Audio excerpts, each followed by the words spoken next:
Welcome to Spectrum News at 4. I am Rita Inung coming to you live from Uyo. Let's take a look at the headlines.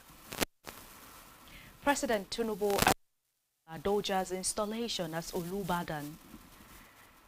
TED Fund holds 2025 South-South Stakeholders Town Hall meeting in Uyo. Plus, Netanyahu in UN address denies Gaza genocide starvation. Details of these stories and more in a moment.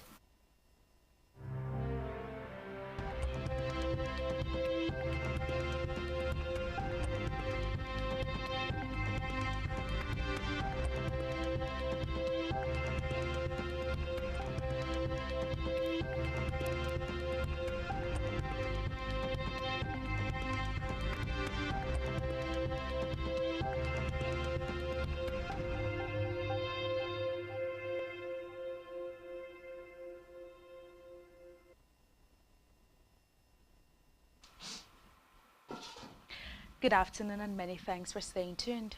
We begin the news from the national scene where President Bola Tinubu has arrived for the installation of the former governor of Oyo State, Rashidi Ladoja, as the 44th Olubadan of Ibadan. Tinubu's convoy arrived at about 2:25 p.m. on Friday. He was accompanied by the governors of Ondo, Ekiti and Osun states, Lucky Ayedatiwa, Biodun Oyebanji and Ademola Adeleke, respectively. Tinubu was ushered in by the Oyo State Governor Seyi Makinde. The president had departed Abuja for Ibadan, Oyo State capital, to attend the coronation. He took off at the Nnamdi Azikiwe International Airport, Abuja, at approximately 12:45 p.m. on Friday. In Ibadan, Tinubu will lead other dignitaries to witness the installation of the monarch at the historic Mapo Hall. The former governor of Oyo emerged as the 44th Olubadan following the demise of Oba Owolabi Olekunyi on July 7, 2025. Meanwhile, President Bola Ahmed Tinubu has warned Nigerians going for pilgrimage in Israel and Jordan against abscondment, saying there is no country like Nigeria. The president gave the warning when he officially flagged off the Nigerian Christian Pilgrims Commission's NCPC delayed Easter pilgrimage exercise to Israel and Jordan at Sam Mbakwe International Cargo Airport in Owerri, Imo State capital. President Tinubu, who was represented at the flag-up ceremony by the Secretary to the Government of the Federation, SGF, Senator George Akume, emphasized the significance of the pilgrimage as a spiritual journey of faith. He commended the Executive Secretary of NCPC, Bishop Stephen Adegbite, for his innovative leadership and successful conduct of 4 pilgrimages to the Holy Land. On his part, the Executive Secretary of the NCPC, Bishop Stephen Adegbite, commended the President and Governor Uzodinma for their support and urged the intending pilgrims to be good ambassadors of Christ and Nigeria. Meanwhile, about 350 intending Christian pilgrims from Imo and Abia states were airlifted for the first time in the history of Christian pilgrimage in Imo State to the Holy Land from the Sam Mbakwe International Cargo Airport, Owerri.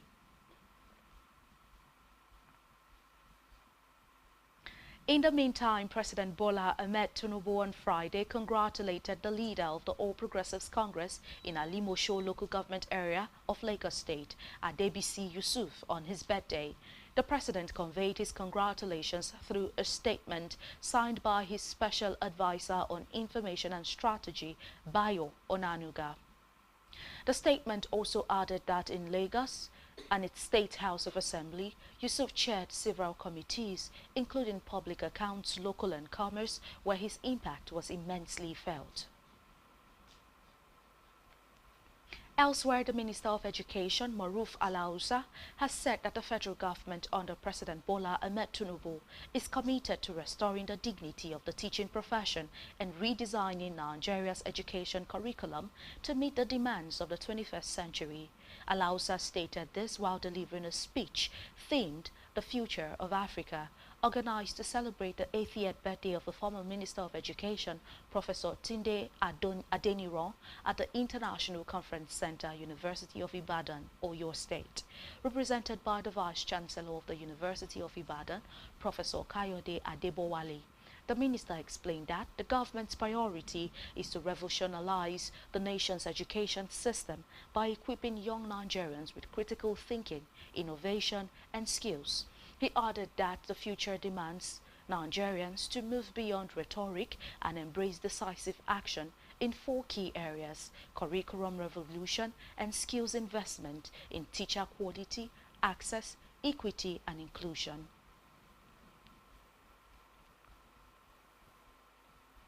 On judicial matters, the Federal High Court in Abuja on Friday dismissed the no-case submission filed by the leader of the indigenous people of Biafra, Justice James Omotosho, in a ruling on Friday, held that the Department of State Services has made out a prima facie case against Nnamdi Kanu.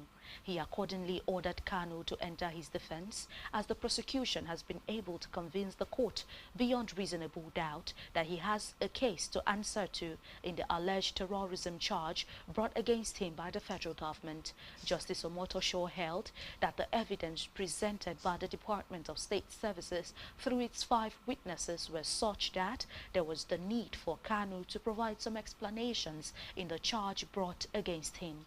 Recall that Kanu had filed a no-case submission after the prosecution closed its case in June, insisting that he has no case to answer in the charge brought against him.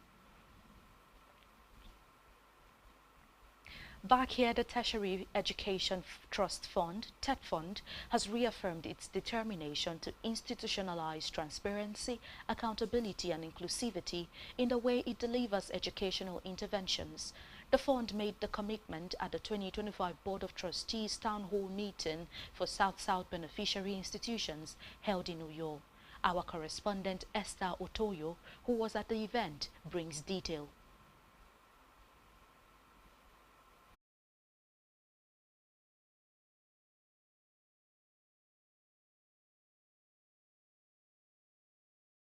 Together key players in the educational sector, including vice-chancellors, rectors, provosts, academic leaders and other stakeholders, to review progress, share experiences and chart a collective path for the future of higher education in Nigeria. While highlighting the achievements of Tech Fund, board member South Zone Abo Uduyok said the board has approved the mini-grid power project under the 2025 intervention cycle with a 70 billion naira allocation across 18 institutions. He called on the collective effort of all stakeholders to participate in building tertiary education institutions that are globally competitive, innovative and deeply responsive.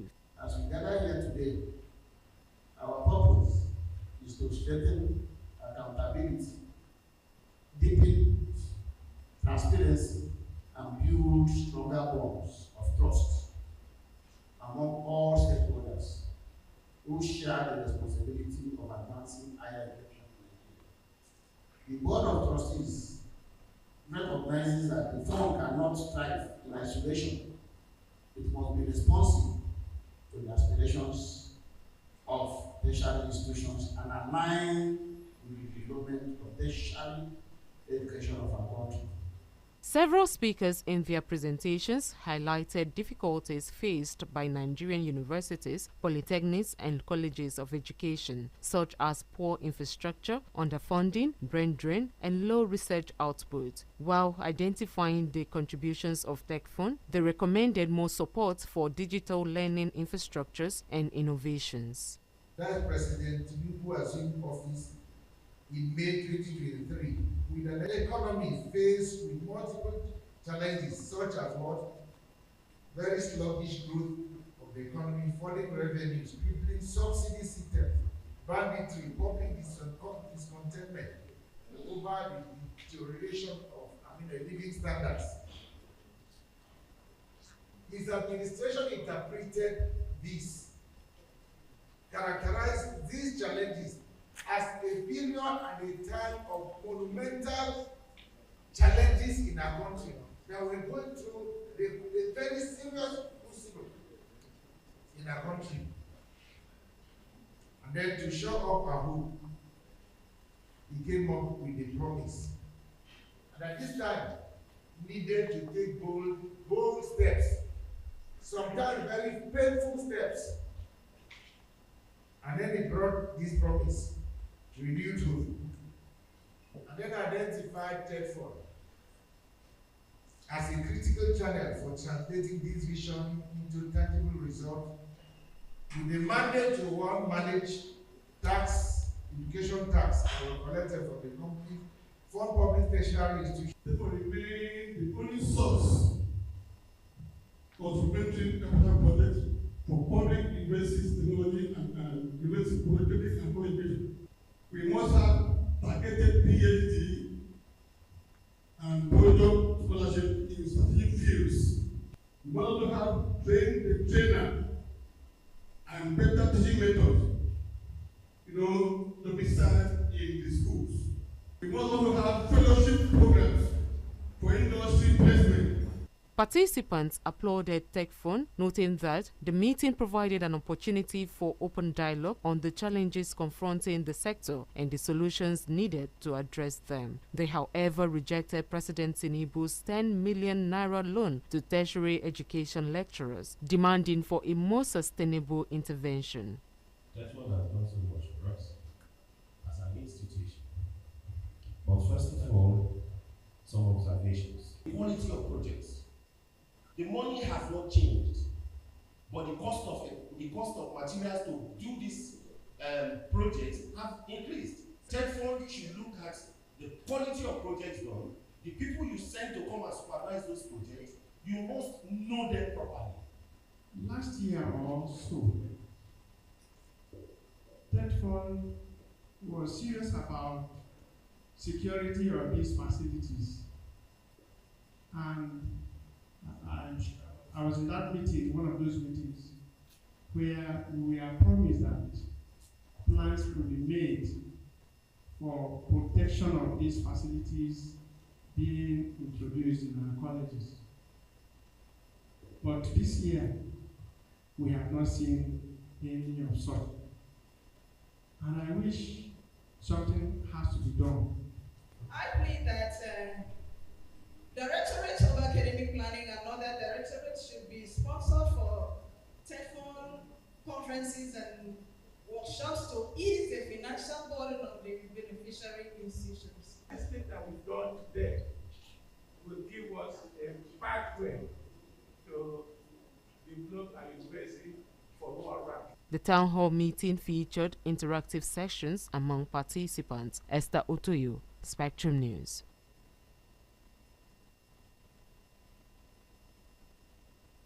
Mutharika is set to return to Malawi's top office after winning 56% of the vote in September 2025 presidential election. The Malawi Electoral Commission officially declared Mutharika president-elect alongside Vice President-elect Justice Dr. Jane Ansa. Mutharika, who previously led the country from 2014 to 2020, replaces incumbent Lazarus Chakwera, who garnered just 33% and conceded defeat in a televised address hours before the final announcement.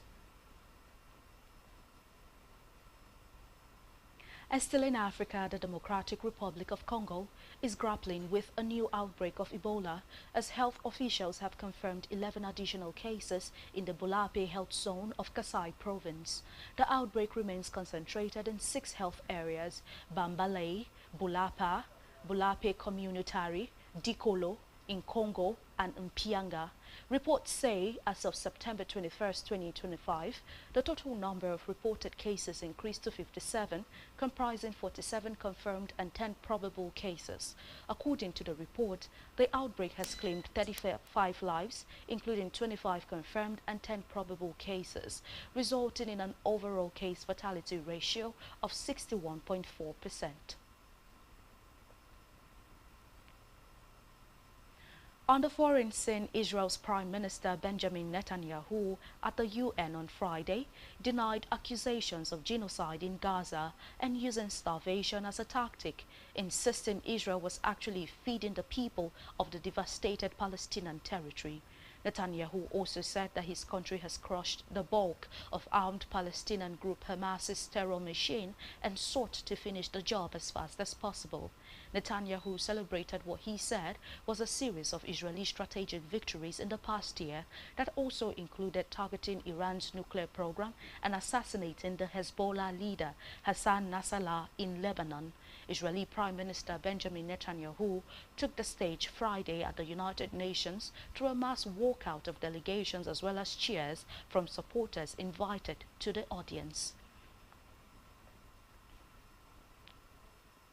And still on the foreign scene, U.S. President Donald Trump has urged Turkey to stop buying oil from Russia as part of a wider drive to cut off Moscow's energy funding as the war in Ukraine rages on. Speaking alongside President Recep Tayyip Erdogan at the White House, Trump said halting those imports would be the best thing his Turkish counterpart could do. However, the Oval Office meeting ended without a form of firm commitments to lift up U.S. sanctions on Turkey or sell advanced F-35 fighter jets, although Trump expressed optimism about both issues.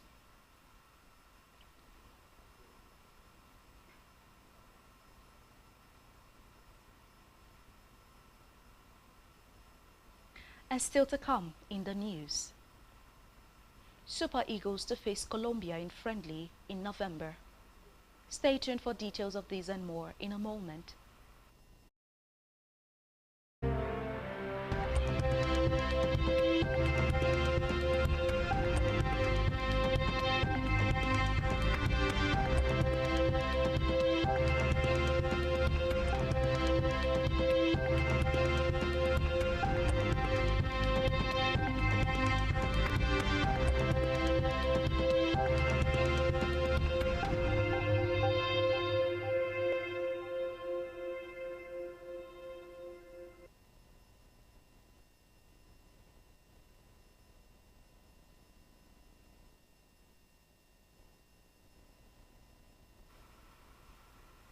Many thanks for staying tuned, and now to the rest of the news stories.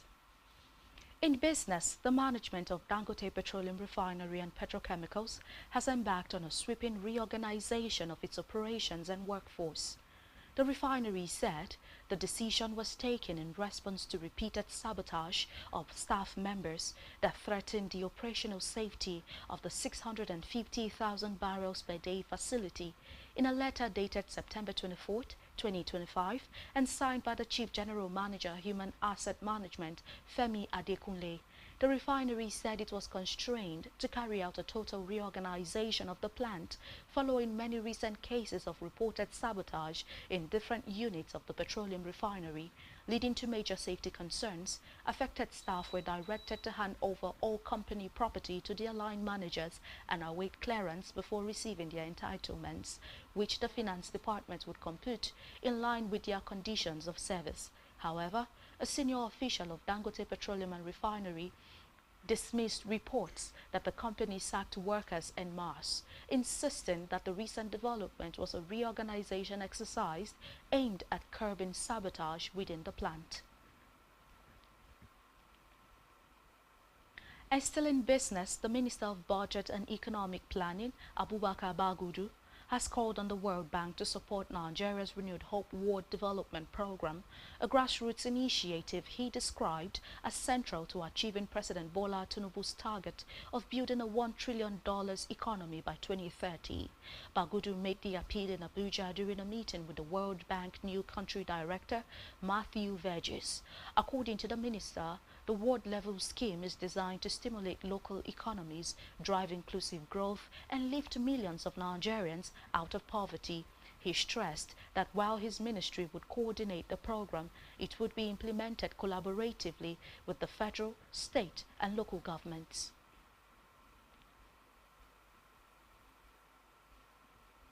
In health, the federal government has introduced a new policy framework aimed at standardizing the procurement of medicines and health products across the country as part of a move to enhance quality, affordability, and transparency in the healthcare system. The Director General of the Bureau of Public Procurement, Maman Amadou, disclosed this in Abuja during the celebration of success ceremony held for graduates of the Chartered Institute of Purchasing and Supply. Amadou explained that the new framework introduces clear and standardized procedures for sourcing, purchasing, and delivering medicines and medical supply to public health institutions nationwide. And still in health, the Association of Community Pharmacists of Nigeria, ACPN, has urged the federal government to officially designate community pharmacies across the country as primary healthcare centers, insisting that pharmacists remain the most accessible healthcare professionals and play a pivotal role in the national health delivery. In a statement, the national chairman of the association, Ambrose Eze, described the theme of this year's World Pharmacist Day observance, Think Health, Think Pharmacist, as a timely reminder of the irreplaceable position of pharmacists in ensuring quality care, expanding access to services, and strengthening the Nigerian health system. Eze noted that, in most communities, the pharmacist is the first point of contact for patients, providing immediate, professional, and reliable interventions for individuals and families. He explained that community pharmacies have increasingly become hubs for public health campaigns, ranging from vaccination drives to screening programs for hypertension, diabetes, and other chronic health conditions. And now to sports, where the Super Eagles of Nigeria will face Colombia in an international friendly in November. The friendly will hold at the Citi Field in New York on Tuesday, November 18th. Eric Shell's side have another friendly lined up against Venezuela before the clash with the Cafeteros on Friday, November 14th at the Shell Energy Stadium, Austin. The Super Eagles will use the games against Venezuela as part of their preparations for the 2025 Africa Cup of Nations, which will be hosted by Morocco in December. There will be an action against Crocodiles of Lesotho and Squirrels of Benin Republic in the 2026 FIFA World Cup qualifiers next month.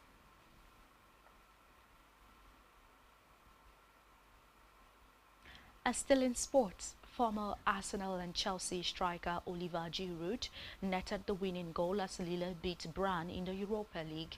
The 38-year-old former France international, who joined the club in July after departing Los Angeles FC, nodded home a Thiago Santos cross at the back post to seal victory.